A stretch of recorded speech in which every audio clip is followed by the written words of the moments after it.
notice how around 8, 9 o'clock in the summer months, you may find yourself searching through the freezer or pantry for a little pre-bedtime snack? Maybe it just feels like your willpower vanishes. Why would that be? This isn't due to a lack of discipline. It's actually due to something called chronobiology, which is the science of your internal clock. So what happens is your circadian rhythm is experiencing a natural mismatch with the season's extended daylight hours. Because the summer months include longer daylight, your brain is exposed to bright light for a much longer period of time, like well into the evening. This late day light exposure signals your brain's master clock to delay your natural evening release of melatonin, otherwise known as the darkness hormone. This hormone is responsible for kind of helping your body wind down at night. So when melatonin is delayed, it causes this cascading disruption in your hunger signaling pathways. Specifically, the circadian delay triggers a late night spike in ghrelin, which is your hunger hormone, because your body hasn't received that hormonal signal that it's time to wind down and go to bed.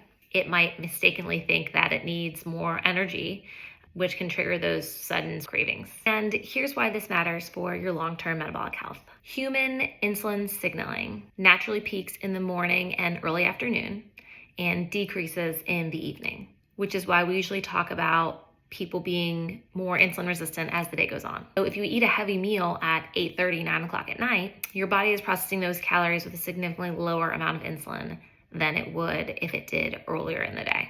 Clinical studies show that eating during your biological night induces circadian misalignment, which elevates your fasting glucose levels the next morning and alters how your body handles lipids. So to fix this and protect your sleep architecture, which is like the deep restorative phases of sleep that your body needs and that your brain needs to recover from the day, we recommend setting a simple summer boundary. Aim to close the kitchen at least 3 hours before your target bedtime. So if that is 10 o'clock, we're trying to stop eating by 7. If it's 9 o'clock, we're trying to stop eating by 6. This gives your metabolic organs time to wind down, allowing you to wake up with a more stable blood sugar and more vibrant energy the next morning, which who doesn't want that? It definitely does not mean that you can't still enjoy these beautiful extra hours of daylight that we get in summer months.